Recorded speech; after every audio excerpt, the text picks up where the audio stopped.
It's Tea Time Tuesday here on Locked On ACC. We have a lot to go over as the championship games came to a close. It seems like the portal opened up. It's amazing to see how many people are dipping their toe in that bad boy. But man, oh man, what is the hottest story of the day? It could have started with Satterfield and ended with DJU, but we're going to talk about all things in between here on today's show. You are Locked On ACC, your daily podcast on the Atlantic Coast Conference. Part of the Locked On Podcast Network, your team every day.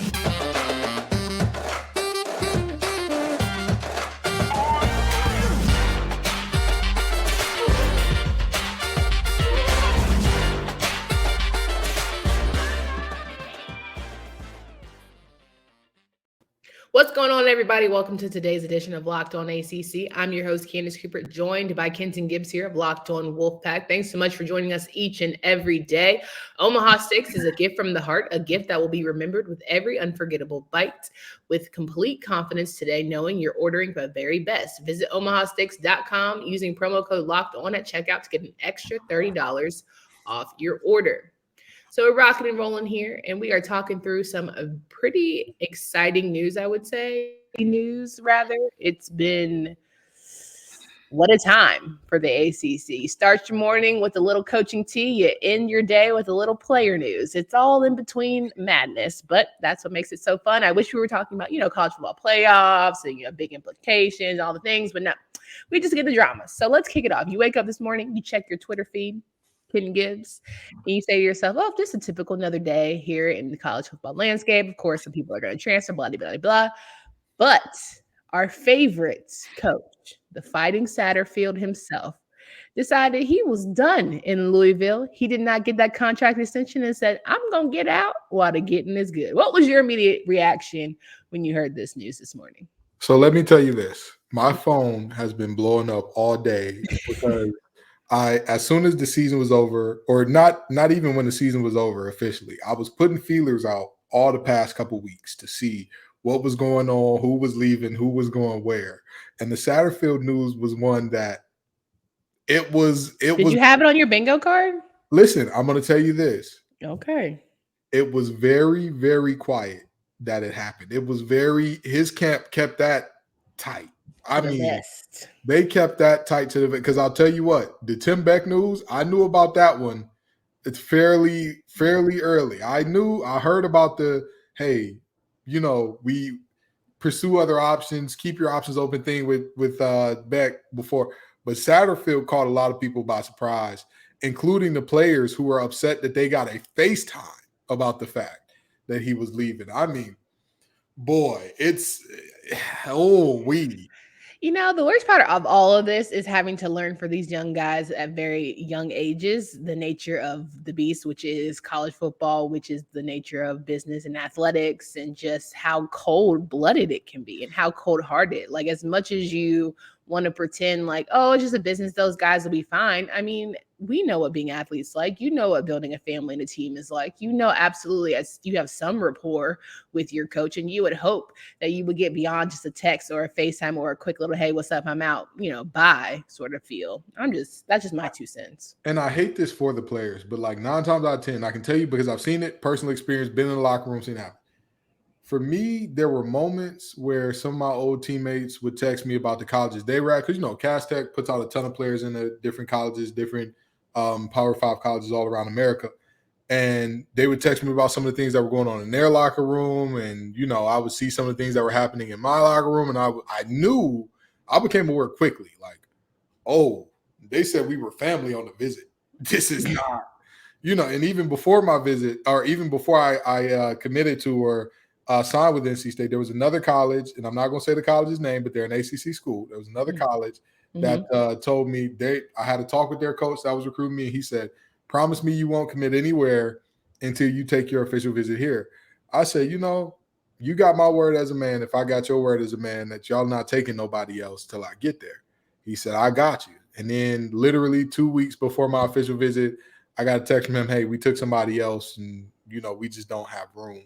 So that's just how this game works out. And I come from a family where nobody had ever gone through this before. So like all of these guys who are seeing this, they're seeing this for the first time. I became aware of it at that moment. This is a business. This is the nature of it. Some of these guys have not had that moment yet, but I mean, the coaching carousel will smack you like a ton of bricks if you are not paying attention to the fact that, again, Satterfield going to do what's best for himself.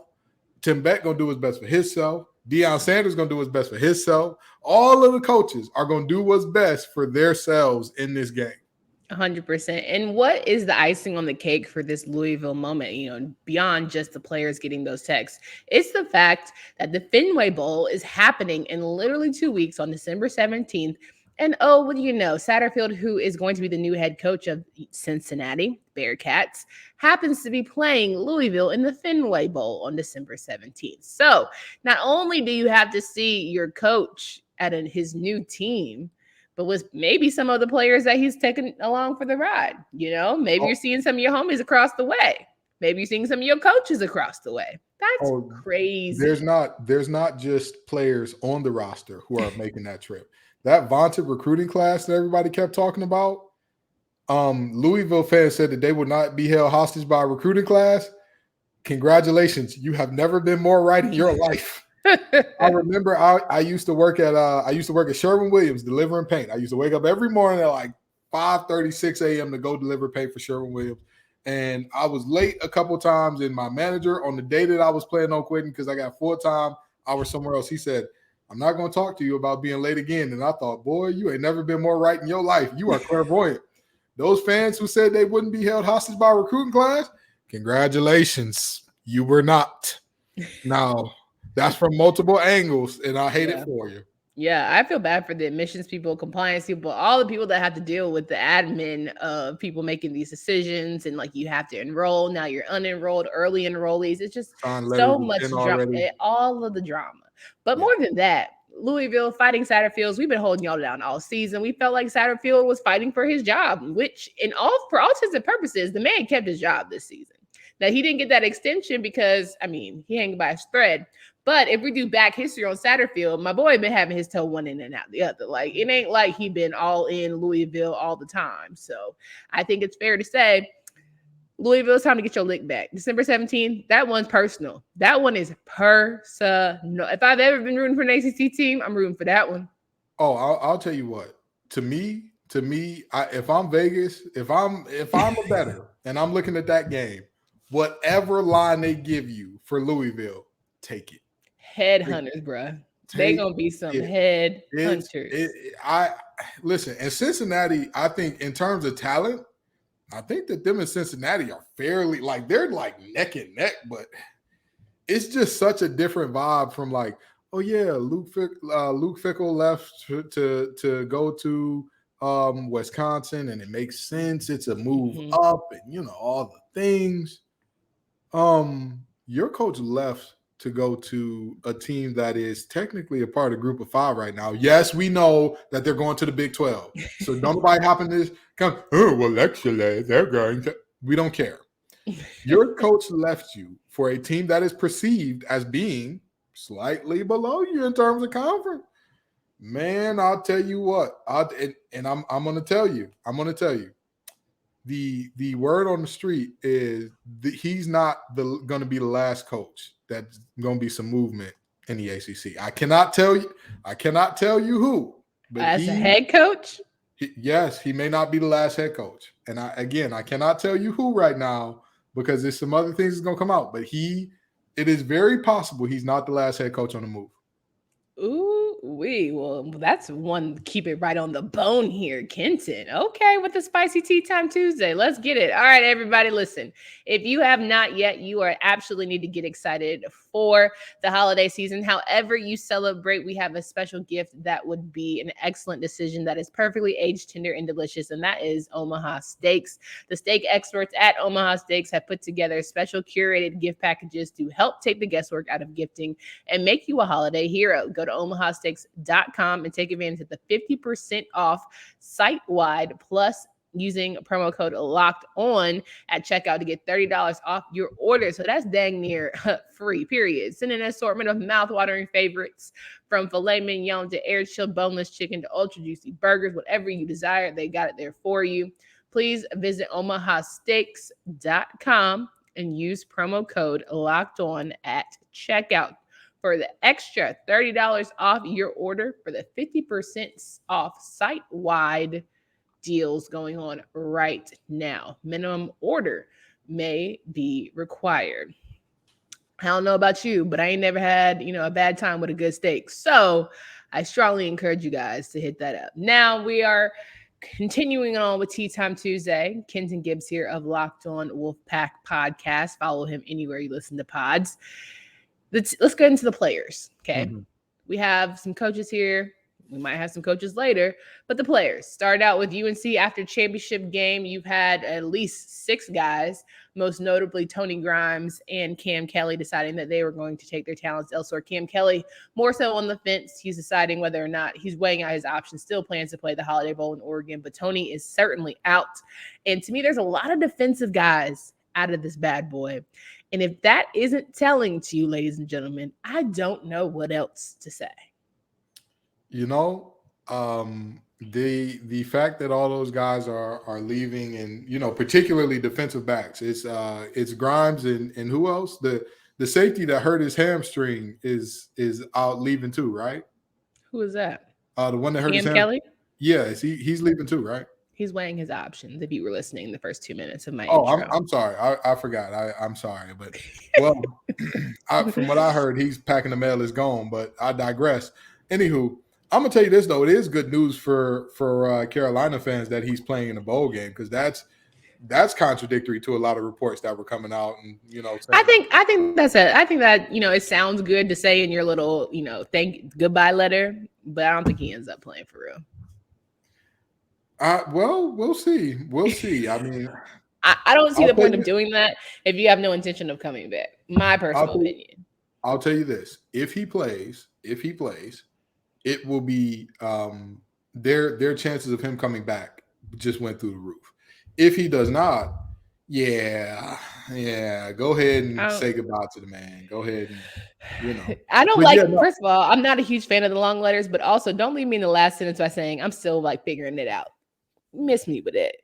I'll tell you this much. I'll tell you this much. There is, everybody talks about the recruiting job that Mack Brown has done, and it's been amazing.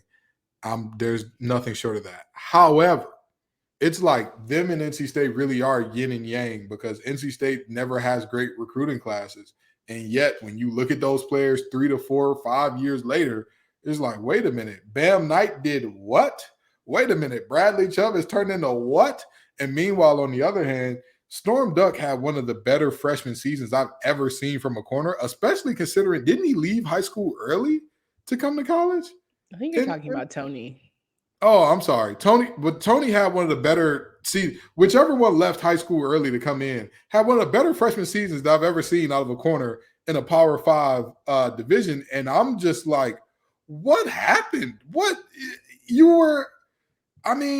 He was supposed to be the chosen one. He was supposed to restore balance to the Force, not go with the Sith, and it just never worked out.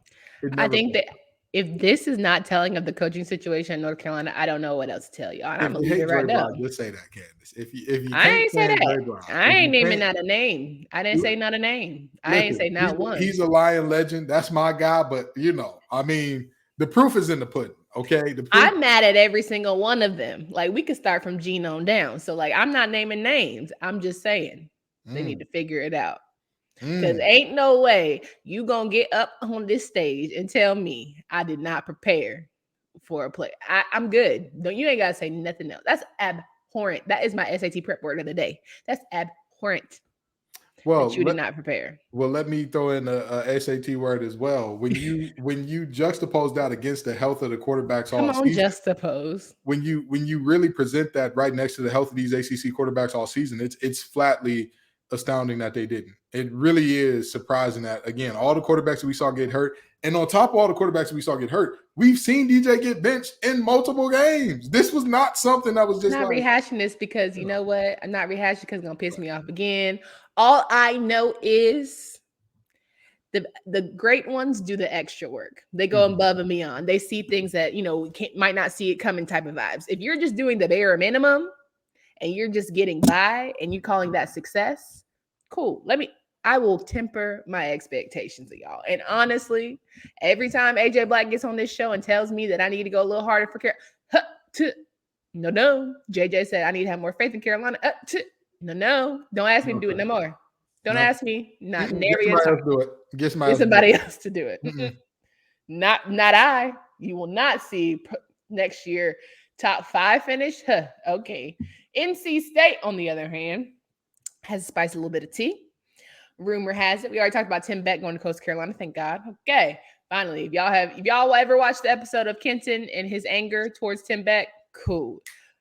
Word on the street, Devin Leary, quarterback for the North Carolina State Wolfpack, might be taking his talents to South Bend in Notre Dame. Now, you can spill that tea. I mean, yeah, again, all my folks have been. Now, I'm going to tell you this.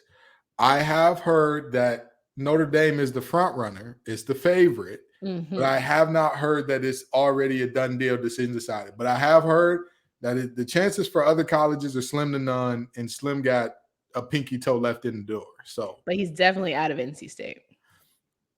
Yeah, by all reports I've been hearing, he's packing the mail. He's gone. Now, is he out of NC State because his head coach might not be there? Oh, Doran is not the head coach I was referring to. I'll tell you this. I'll give you another tidbit. Okay. I'll give you another tidbit, but I will say nothing further. It is not a coach in the Atlantic that may be on the move, and I will leave it at that. Oh, we love a good pin drop. Now, Pitt, on the other hand, has some decisions to make here. Kedon Slovis left the portal, and now they've got Phil Jurkovec as their QB1, and maybe they'll can figure out in the transfer portal to get him some help. Not to say that, Kedon didn't have help this season, but maybe Pitt with Phil is going to be a better connection and vibe, and they'll have a more complete team. What we think here? I think Phil is a better player than Kedon Slovis, but I'm not sure if Phil is who everybody thinks he is. I need everybody to understand that Phil can't move his hips, and that's all you needed to know from there. He can't move his hips. He's like Eli Manning. Like, he could if he had to, but let's not ever let him have to. You know what I'm saying? Lord, does that make sense? I just know his old lady is miserable, but that's another story for another time. So the reality is this, okay? Phil Jurkovec going back home, going to Pitt, doing all the things. I'm gonna tell you this.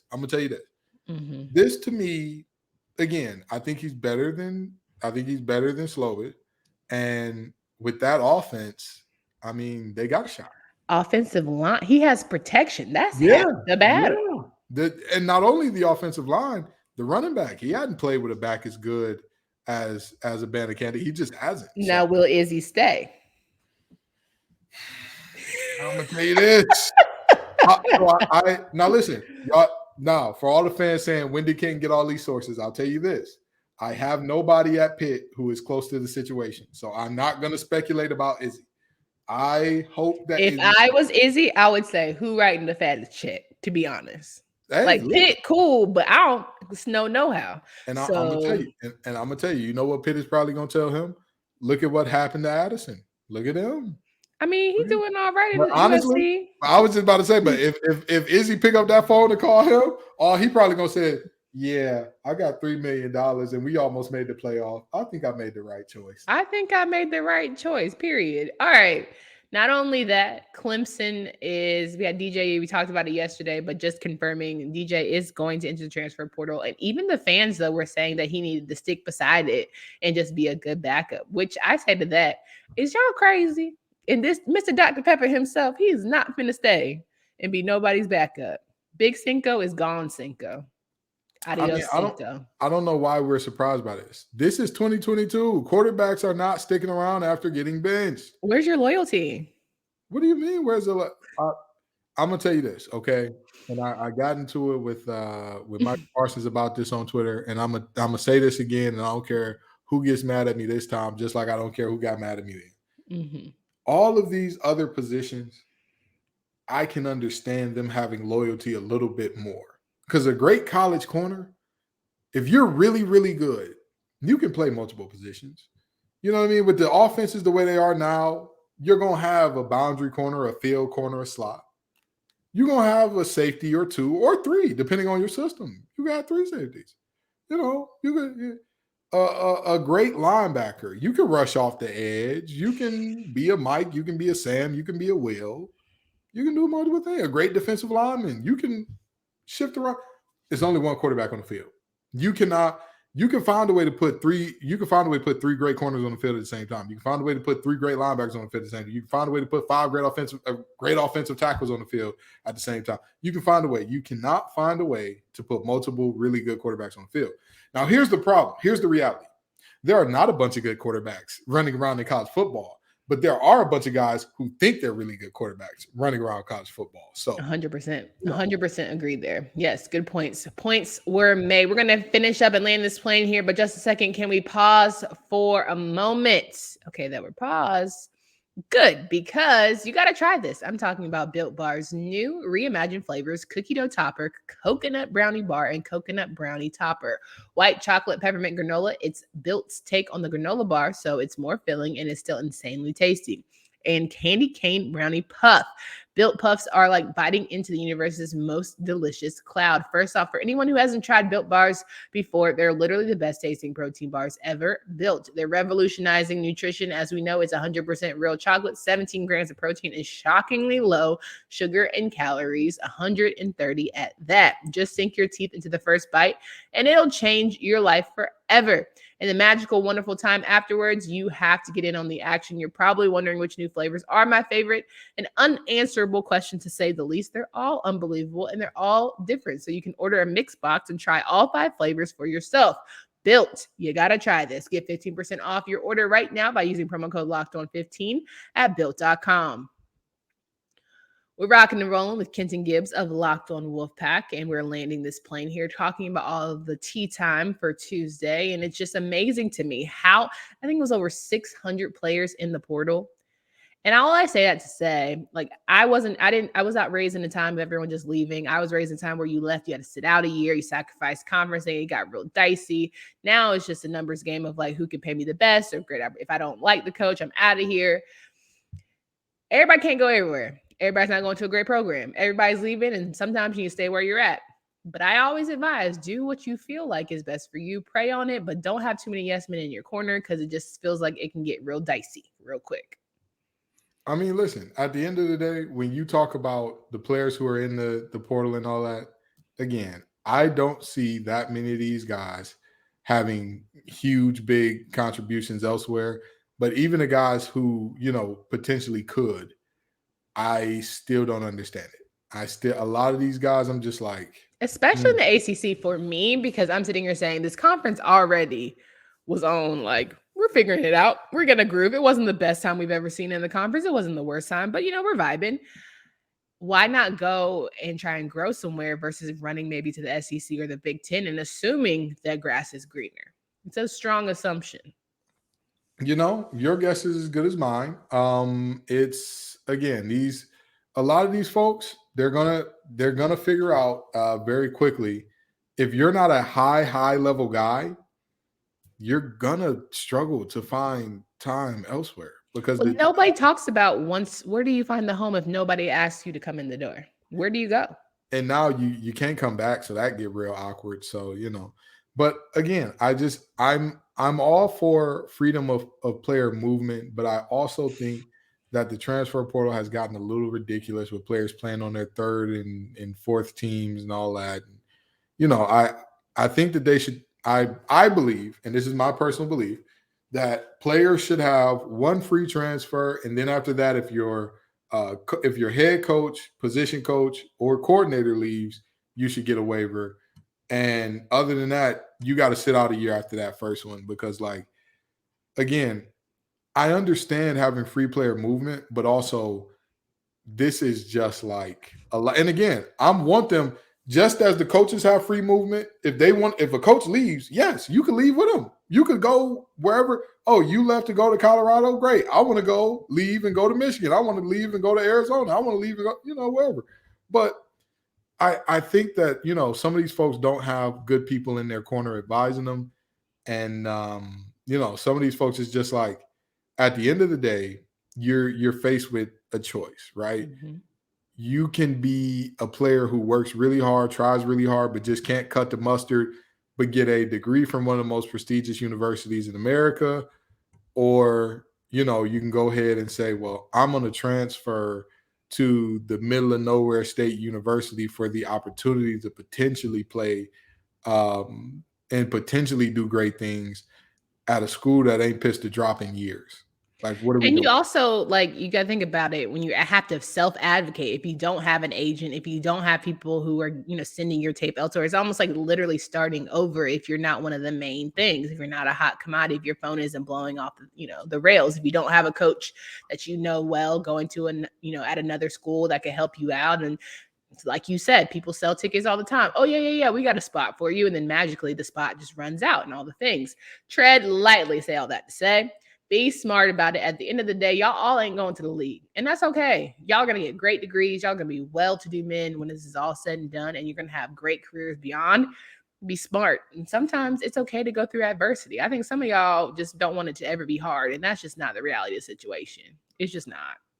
I'm going to tell you this. I'm not one of those like fist in the cloud, you young people and all this and all that. I don't believe that. Again, I'm not one of those people that believes that, you know, the players should not players should have like these major restrictions on their comings and goings and whatnot. Sure. But again, there are too many folks who, like, realistically, and this is why I call even some guys who are in the NFL, I'm like, he's still a kid realistically. These guys, some of these guys are 5, 6, even 7 years away from their brain being fully formed.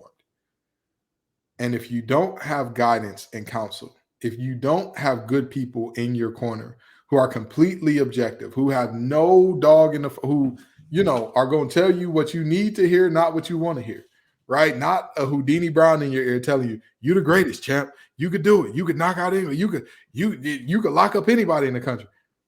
Somebody who's going to tell you, listen, you're 5'10" and run a 4.6. It's amazing that you went D1 anyway. You need to stay where you're at because you're not going to do better than here. I really think that some of these folks are doing themselves disservices.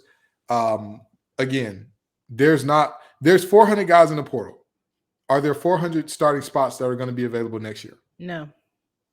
And like actually statistically, no. Just not gonna happen. But hey, listen, I'm all for people betting on themselves. And if you feel like that's what for you in your ministry, God bless it. But I also say, you know, as a business person, make good business decisions. And sometimes you high risk, high reward. You got to, you know, stick beside some things. Sometimes you gotta let it go, and it turns out being the best thing that ever happened to you. So only you know what's best for you. And again, I understand the people who are like, hey, I'm a bet on myself. I'm gonna go do what, you know, go out and make it elsewhere and all that good stuff. But again, it just, to me, everybody needs somebody that's going to tell them the truth. Everybody, you know. And I remember seeing the interview where a gentleman asked that of Kanye West not too long ago. He said, who do you trust to tell you when you're like out of pocket, when you're doing something you're not supposed to be doing? And he said, I don't trust anybody. Look at the results. Look. Do you see gesturing wildly at everything that's happening in his life? You know, I think you got to trust the right people, but my God, like if you are the only person who trusts you, but you know that I don't trust myself. The Lord said the heart can be wicked. Okay. It can lead you down a crazy path. So all I say is talk to the powers that be, whoever that might be for you, and figure it out. Listen, I trust me a lot to make small decisions. Absolutely. If I'm trusting life-changing, life-altering, could affect your education and your family's lifestyle for the rest of your life. That's a lot of pressure. Yeah. But also, my last tip, just advice: all the NIL money that y'all think is out here ain't out here. It's not out here. It's not out here. Everybody imagined that every football player would be pushing Lambos and all that. Again, I can personally tell you, after seeing and being very close to programs, not just NC State, being very close to, again, I played at a football powerhouse in the Midwest. We push out All-Americans every year. I am telling you, the money in NIL is not, these players are not just walking around, every football player going to be driving a Lambo. It's not realistic. There's only a few teams that are out here paying like that, and they're not even paying Lambo money. They paying like Corvette money. And they're not in nobody's college football playoff, which is crazy. So. Oh, no, they're not. They're not. But, hey, everything's bigger in Texas. I'm sorry. I digress. Oh, period, poo. All right, guys, come back tomorrow. We'll have AJ Black in the building. We're going to talk about some of the things, full rankings list of all of your ACC football teams. And of course, AJ will have deductive reasonings on why some are good or bad. And I cannot wait to hear that from him. But for Candace Cooper and Kenton Gibbs, until